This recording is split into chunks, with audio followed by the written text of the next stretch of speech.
Hoje, eu quero te levar para uma das histórias mais perturbadoras e, ao mesmo tempo, mais complexas já registradas em um documentário. Meu nome é Helena Nocturne e o que você está prestes a assistir não é apenas sobre uma criança má, mas sobre os efeitos devastadores do trauma na mente infantil.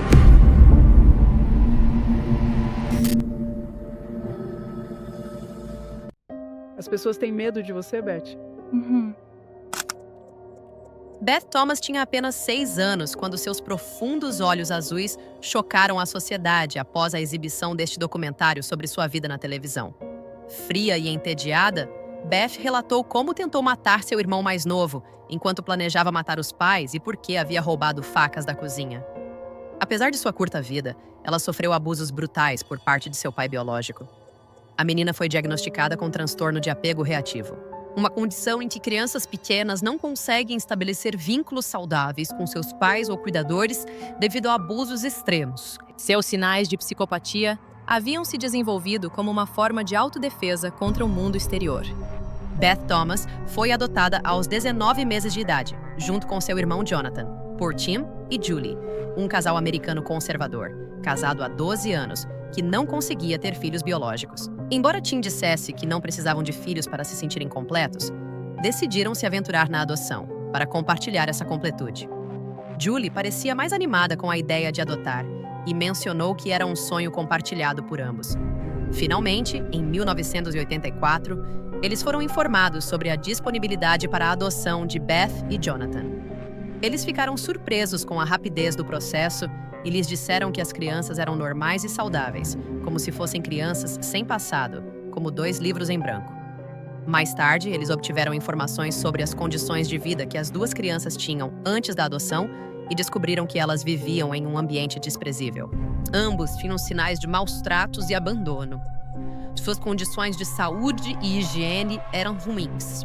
Beth apresentava sinais de ter sido abusada sexualmente pelo pai e conseguia passar o dia inteiro sozinha com uma caixa de cereal para comer. Jonathan vivia deitado em um berço, cercado de urina e fraldas sujas, e sua cabeça estava deformada de tanto tempo passado na mesma posição. Enquanto suas costas eram completamente achatadas, sua testa tinha protuberâncias. O menino tinha 7 meses de idade e a falta de estímulo havia afetado suas habilidades. Ele não conseguia levantar a cabeça nem se virar.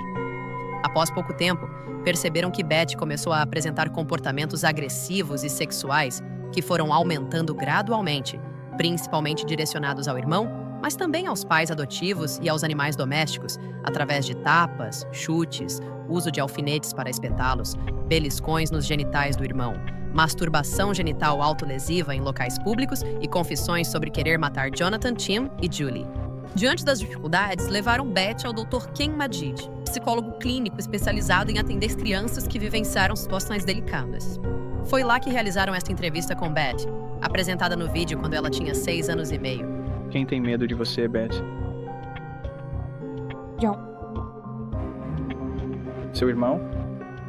E o que seu irmão? Por que seu irmão tem medo de você? Porque eu o magoei muito. Ok. E me diga uma coisa, por favor. À noite, o que é que os seus pais têm o hábito de fazer com a sua porta? Tranque tudo muito bem. Por que eles trancam isso? Porque eles não querem que eu magoe o John. Certo. E eles têm um certo receio de acabar magoando o John? Você realmente está magoando o John? Ok. Eles têm medo de que você os machuque? Sim. Na terapia, Beth estava distante e desiludida. Parecia destinada a ser uma assassina, sem qualquer compaixão. Você faria isso, Beth? Quando então você faria isso? À noite. Ok. Por que você faria isso à noite? Porque não gosto que me vejam a fazer isso. Mas eles conseguem sentir quando eu faço isso. E o que você faria com eles, Beth? Esfaquear. Ok. Com o que você os esfaquearia? Uma faca. Você já espetou alfinetes em pessoas? Quem é ele? Meu irmão. Ok. Você faz isso com pouca frequência. Ou faz muito? Bastante. Ok. E o que você está tentando fazer com seu irmão? Matar. Por que você quer que seu irmão morra? porque eu vou machucá-lo muito e não quero que ele fique perto de outras pessoas. Ok. Em quem mais você gostaria de espetar alfinetes? Mamãe e papai. O que você gostaria que acontecesse com eles? Morrer? Jesus não poderia ter vivido para salvar Israel, mas ele escolheu morrer para salvar o mundo. Tim é o pastor de uma pequena igreja metodista no sul. Ele e sua esposa, Julie, estão casados há 12 anos. Sem poder ter filhos biológicos, eles decidiram adotar. Em fevereiro de 1984, eles receberam uma ligação do Departamento de Serviços Sociais dizendo que havia 2 crianças disponíveis para adoção. Disseram a eles que Beth, de 19 meses, e seu irmão, Jonathan, de 7 meses, eram normais e saudáveis. Nós não precisávamos de filhos para completar nossas vidas. Nós nos sentíamos seguros de nós mesmos e seguros em nosso relacionamento, mas queríamos compartilhar isso com outra pessoa. E sentíamos que tínhamos muito a transmitir para uma criança, e era isso que realmente queríamos fazer. E quando o telefonema chegou, foi como se finalmente tivesse acontecido.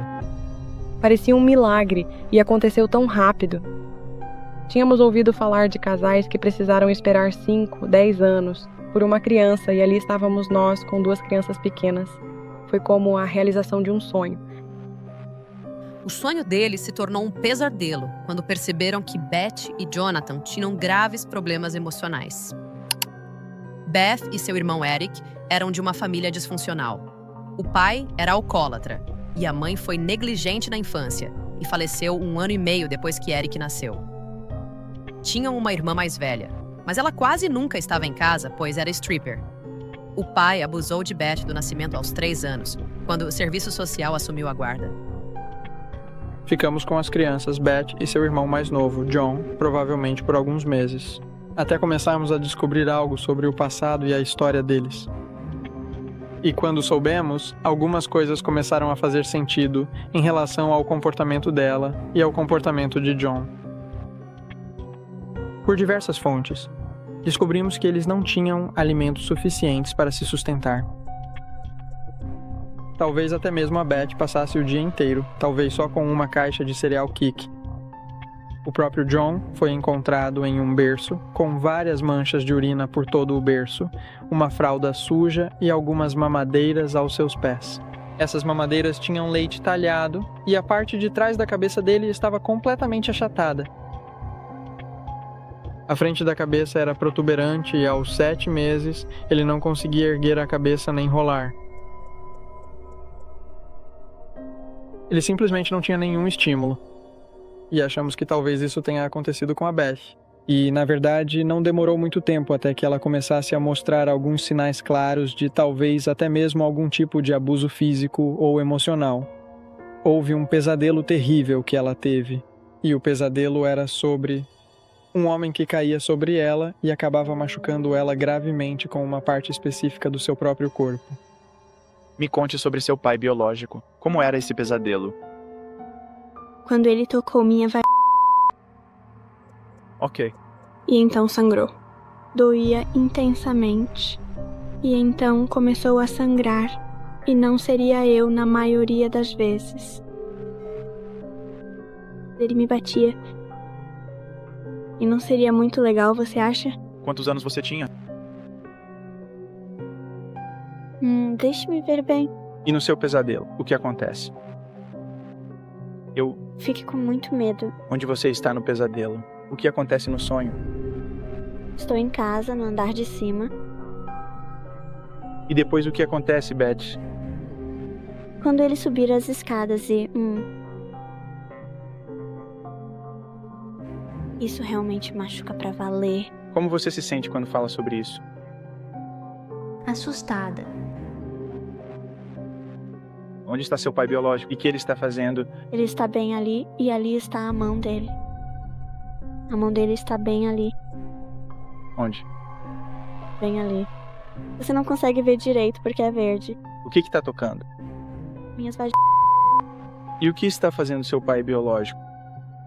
Ataque cardíaco. Seu rosto parece triste. Você pode me falar sobre isso? Você está aí chorando. por causa de todos esses pensamentos profundos e das lágrimas que escorrem. Ao descrever os pesadelos em que um homem a machucava, Beth dá a entender que foi abusada pelo pai. As marcas dos sofridos na infância resultaram em uma raiva incontrolável. Beth sofreu negligência e abusos severos quando criança. Sua mãe biológica morreu quando ela tinha 1 ano de idade. Devido a essas experiências da infância, Beth nunca desenvolveu senso de consciência, amor ou confiança em ninguém. O abuso sexual precoce sofrido por parte de seu pai biológico fez com que ela apresentasse comportamento sexual inadequado, especialmente em relação ao seu irmão. Mas me diga, o seu irmão por acaso tem genitália? Isso mesmo. Sim. Quais são as partes íntimas dele? E o que você faz com seu irmão com as partes íntimas dele expostas? Eu o machuquei. Conte-me sobre isso. O que você faz? Bom, às vezes eu dou uma beliscada. Aperte-o. Dê um chute. Quando você faz coisas com as partes íntimas do seu irmão, o que ele diz? Parar. Certo, me diga isso. Bem, ele disse para parar, mas eu não paro. Você o machucou? Bastante. Ok. E me diga uma coisa, você gostaria de fazer isso com outros meninos? Quando a flagrei com Jonathan certa manhã, ela estava molestando-o. Ele chorava sem as calças e perguntei: Beth, o que houve? E ela disse: eu puxei o dele e enfiei lentamente meu dedo no dele. E eu disse: ele não disse pra parar? E ela disse: sim, ele fez. E eu disse: sério? E ela disse: não. Beth e seu irmão, Jonathan, viviam com o pai biológico em uma situação de completo abandono. Além disso, como reflexo do sofrimento que enfrentava, Beth passou a apresentar comportamentos inadequados com o próprio irmão. Você já se antes? Você faz isso com frequência? Muito. Então quanto você faz? Quase todos os dias, e isso até... Eu fazia isso todos os dias até que a situação ficou insuportável. Então parei, precisei ir ao médico e não gostei nada disso. O que você quer dizer com muito ruim? Bem, parecia muito cru e exposto. Tinha todo tipo de sujeira e germes, enquanto eu estava com a mão ali presa. Ela começou a se em momentos inapropriados. Lembro-me de uma vez, geralmente quando estávamos no hospital esperando o Tim sair, ele estava lá nos visitando. Beth e John estavam no banco de trás e eu me virei. E ela estava com as pernas abertas, em um estacionamento público. E eu já havia tentado explicar isso a ela inúmeras vezes antes. Essa é uma área privada, não se faz isso em locais públicos. E eu já conversei sobre isso com ela e nunca pareceu incomodá-la. Julie, com que frequência sua filha se Diariamente, constantemente. Beth, você tem animais de estimação? 4 deles. Você pode me dizer os nomes deles? Clyde, Salsicha, Darcy e Annie. E papai disse... Há um dia... havia um pobre gatinho abandonado de rua que não tinha um lar. Então, meu querido papai estava cuidando dele e acabou levando ele ao veterinário, bem no momento em que tinha que pegar o seu voo. E o que você faz com os animais, Beth? Espete-os com alfinetes.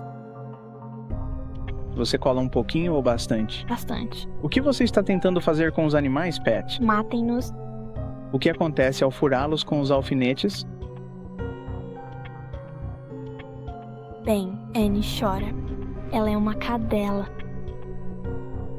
Ela tirou o filhote de pássaro do ninho e achamos que talvez ela estivesse apenas curiosa. Então explicamos que ela poderia machucá-los. Nós os colocamos de volta. E tivemos uma conversa bem longa ali sentados com ela sobre o problema disso. E no dia seguinte fomos ver os filhotes de pássaro e eles estavam no chão mortos, com o pescoço quebrado. Vamos falar sobre o que aconteceu uma vez, quando você era menor, quando encontrou alguns filhotes de pássaro em uma árvore. O que você fez então? Eu os tirei de lá. E o que a mamãe disse pra você? Que a mãe não vai. Ela voltará se alguém apenas tocar no filhote dela. Os passarinhos bebês são meio pequenos? Você pode descrevê-los pra mim? Bem, eles não estão com os olhos abertos agora, mas conseguem me ouvir. E olham para cima. Será que eles são meio indefesos, esses passarinhos bebês? Eles conseguem voar? Não. Eles podem fugir?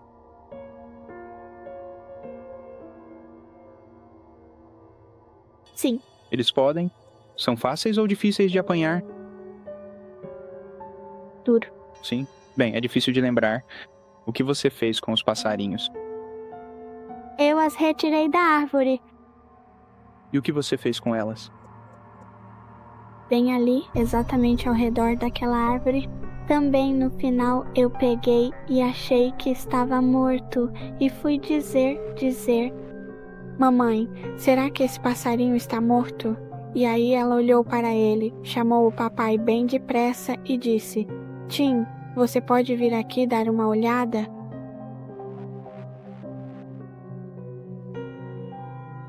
E o papai veio e eu... Acho que lembro que eles disseram sim. Quer dizer que os passarinhos bebês morreram? Não, de jeito nenhum mesmo. Sei, você não se lembra? Eu só me lembro que... Acho que me lembro que a mamãe e o papai disseram que o último passarinho que pegamos estava morto. Sabe o que a mamãe disse? Falou que todos estavam mortos. Você apertou eles? A Beth bebê apertou eles. Você está indo muito bem, querida. Continue me contando o que aconteceu. Eu apertei eles. E o que aconteceu? Infelizmente, eles morreram. Beth também queria matar os pais e, sem nunca ter matado um ser humano, torturava animais de estimação da família e matou pássaros. O modo como diz isso mostra que não tem consciência da dor que causa aos outros. Mas esse tipo de agressão contra nossos animais e até mesmo contra nosso irmão Jonathan estava começando a crescer a tal ponto que nossa vida em casa se tornou miserável. A gente tinha um caso, né? E o John chorava de manhã e dizia que estava com dor de estômago. Durante muito tempo pensamos que talvez essa criança tivesse algum problema na região intestinal ou talvez tivesse alergias. Então tentamos conseguir tudo isso. Verificado. Descobrimos que a Beth saía do quarto dela e batia nele no estômago. Então, como último recurso, só para protegê-lo, tivemos que amarrar a porta dela. Acho que já faz uns 3 ou 4 meses temos que prendê-la à noite, meio que barricar ela. Outras vezes, a menina esperava até que os pais não estivessem olhando para bater forte no irmão mais novo. Além disso, ela estava esperando agulhas nele. A situação fugiu do controle dos pais com a menina. Para proteger o irmão, eles colocaram uma trava no quarto da Beth e a trancavam à noite para impedir que ela continuasse a machucá-lo. As repercussões da infância trágica de Beth levaram a uma raiva incontrolável. Apesar do amor e do cuidado dos pais adotivos, ela descontava essa raiva em si mesma, no irmão e neles. Seus atos de violência tornaram-se cada vez mais cruéis e assustadores. Bem, na verdade eu percebi que várias, facas de cozinha diferentes estavam sumindo. E o meu primeiro pensamento foi logo a Beth, e no começo eu confesso que me senti um pouco culpada por isso. Pensei, não pode ser, mas eu realmente nem cheguei a comentar nada sobre isso com ela. Elas já estavam desaparecidas há várias semanas. Ela estava sentada à mesa desenhando e me perguntou, como são essas facas? Essas já se foram, mãe. E eu perguntei, que facas, Beth? E ela disse, não eram meio prateadas e mais ou menos deste tamanho? E então eu soube, e então esse pequeno sorriso não era um sorriso doce, mas um sorriso malicioso. E aí eu soube, pensei, ela os tem. Fale-me sobre as facas. Onde você os conseguiu? Da gaveta.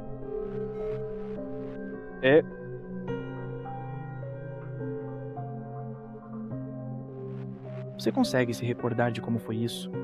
Pode me contar todos os detalhes sobre isso? Eu peguei elas na lava-louças. Que tipo de facas?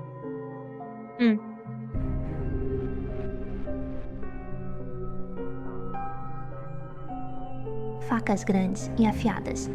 E o que você pretende fazer com essas facas? Matar o John e a mamãe com elas e o papai. Beth admite francamente que deseja assassinar seus pais adotivos. Seus atos de violência tornaram-se tão cruéis e assustadores que agora ela tem as armas para cometer o crime. E quando a sua mamãe te pergunta exatamente onde estão as facas, o que é que você diz?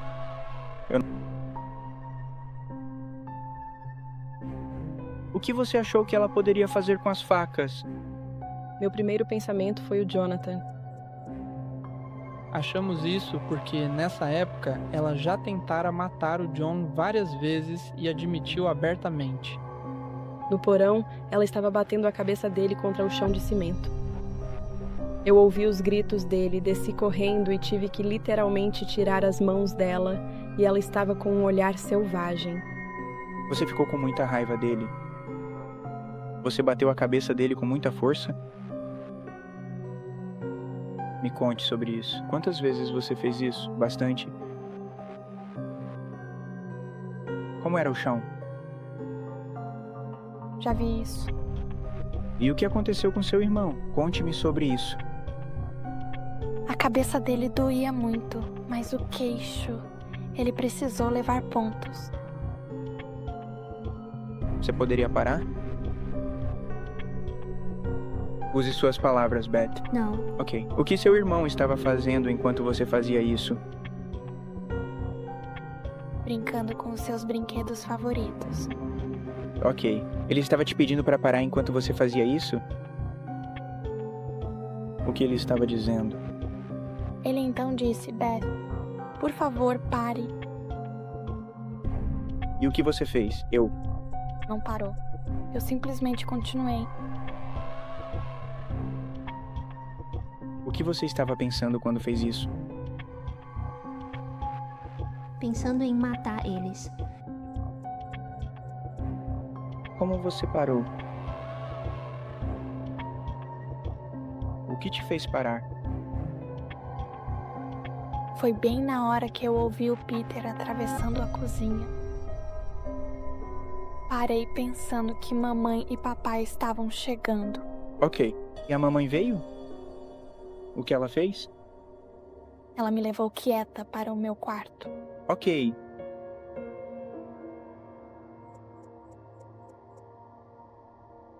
Se a mamãe não tivesse te parado, o que você faria? Continuava fazendo isso. Os surtos de violência de Beth eram direcionados especialmente contra Jonathan, que, em certa ocasião, precisou ser hospitalizado depois que a garota bateu repetidamente sua cabeça no chão de concreto, numa tentativa de tirar sua vida. Se não fossem os pais dela, isso certamente teria acontecido. Agora estava claro que Beth tinha um problema psicológico. Após avaliar a extensão dos problemas psicológicos de Beth, o Dr. Magid considerou que, para o bem-estar da família, Beth precisava ser temporariamente separada deles. Em abril de 1989, seus pais a levaram a um especialista em crianças com problemas de apego, especialmente as perigosas para si mesmas e para os outros. Infelizmente, eu tenho crianças que já mataram repetidas vezes. Membros da família a sangue frio, crianças vizinhas mataram eles e elas conseguem fazer isso. Me dá arrepios só de pensar nisso. 9 anos de idade. As pessoas não acham que uma criança de 9 anos seja capaz de cometer um assassinato a sangue frio, mas elas são. Essa ruptura de apego causa danos severos ao coração, a capacidade de se importar e a capacidade de amar. Elas não se importam e não amam. Elas são capazes de qualquer coisa. Somos muito rigorosos com tudo. Tudo é completamente monitorado. Assumimos o controle total porque uma criança sem apego não confia. E como ela não confia, não permite que ninguém mande nela. Então assumimos o controle total. Elas não mandam em nada. Elas têm que pedir para beber água, ir ao banheiro ou até mesmo sair do nosso campo de visão. Parte disso é porque não podemos confiar nelas devido aos danos que já causaram. Preocupados com a situação, seus pais adotivos tentaram ajudá-la de diferentes formas e a levaram a inúmeros especialistas. As agressões eram incessantes, a ponto de ser impossível continuar levando uma vida saudável. Tudo mudou quando eles conheceram o terapeuta Ken Magid, um psicólogo clínico especializado em crianças abusadas e vítimas de abusos graves, tão traumatizadas nos primeiros anos de vida, que não conseguem estabelecer laços emocionais com outras pessoas. O doutor trabalhava com crianças que não conseguiam aceitar amor, que não tinham consciência e que podiam machucar e até matar sem remorso. A proposta era uma terapia intensiva de modificação comportamental, e parte das sessões com Beth foi gravada e integrou o documentário.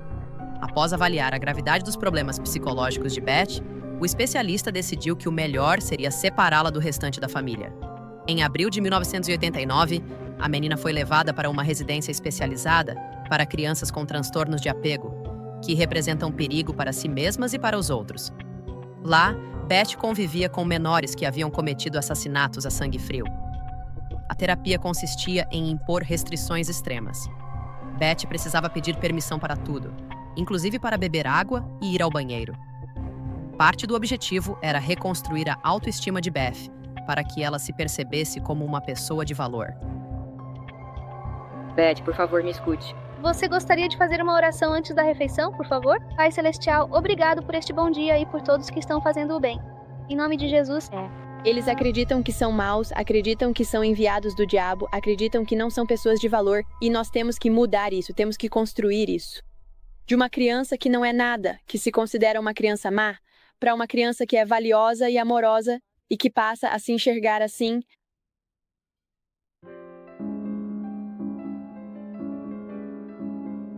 Você não precisa ser agressivo. Se fizerem um bom trabalho, podemos dizer, você fez um ótimo serviço. E isso vai construindo a autoestima pouco a pouco para que eles mudem a forma como se veem.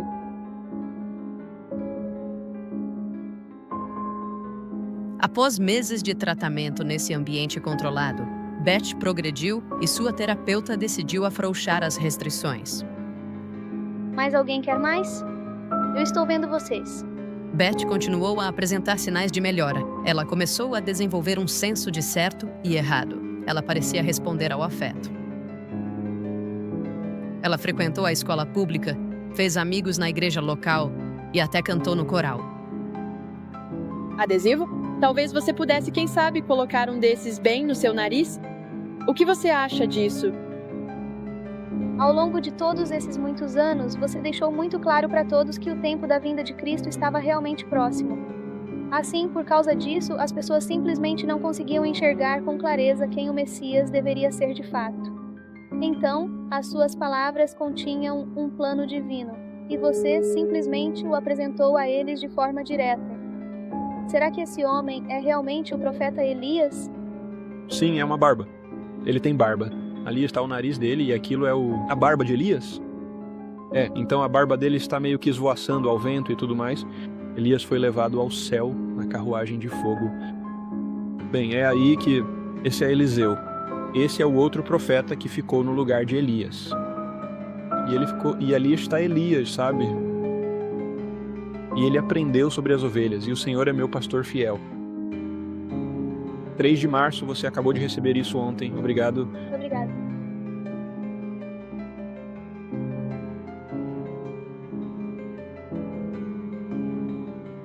No começo não podíamos confiar nada a ela. Ela era trancada à noite. Punhamos alarmes na porta para ela não andar por aí com as outras crianças. Não nos preocupamos mais. Agora não tem mais alarme na porta dela à noite. Ela dorme no mesmo quarto que minha própria filha e eu confio nela a esse ponto. Ela escova os cachorros e eu confio nela a esse ponto. Porque ela conquistou essa confiança, ela aprendeu isso, ela tem um coração e tem amor dentro de si, e agora ela se sente mal quando faz algo errado. No passado, como ela não tinha consciência, ela não sentia nada quando fazia algo ruim. Simplesmente não havia sentimento ali. E agora ela realmente se sente mal e isso aparece em seu rosto.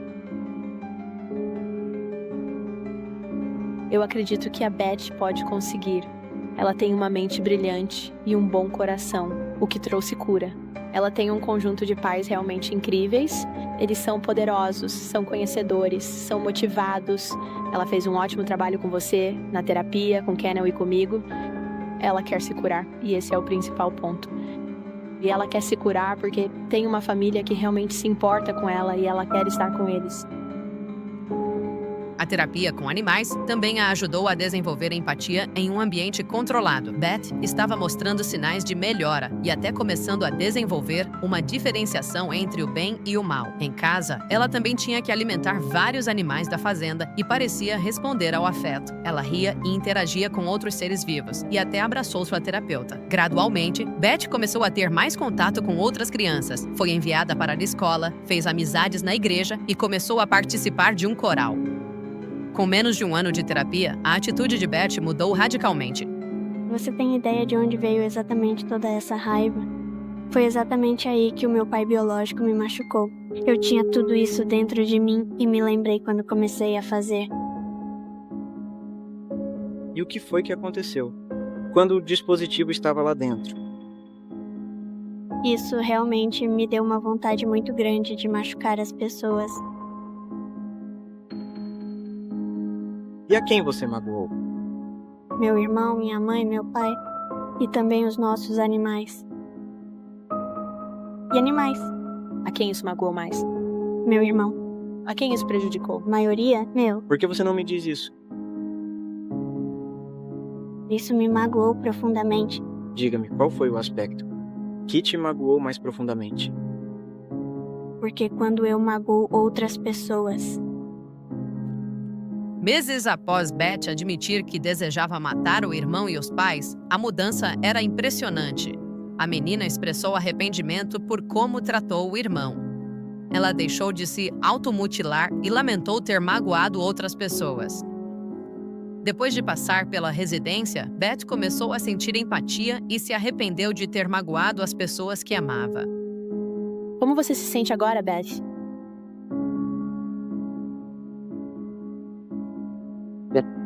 É um pouco difícil falar sobre esse assunto, não é verdade? Sim, com certeza. É exatamente isso. Beth concedeu sua última entrevista para este filme em dezembro de 1989. Embora tivesse apresentado progressos, ela ainda precisaria de terapia intensiva. Nem todas as crianças abusadas ficam tão traumatizadas quanto Beth, mas todas sofrem uma dor profunda pelo resto de suas vidas. O caminho para a recuperação é longo e difícil para a criança abusada. Todos os anos, há mais de 1 milhão de novas vítimas de abuso infantil nos Estados Unidos. Ao longo dos anos, podemos ver Beth como uma pessoa com capacidade de empatia e de consciência das consequências de suas ações. Obviamente, o aparente mal dela teve sua origem nos abusos contínuos dos quais foi vítima ainda bebê, e seu caso serve para ilustrar as graves consequências do abuso físico e psicológico na infância.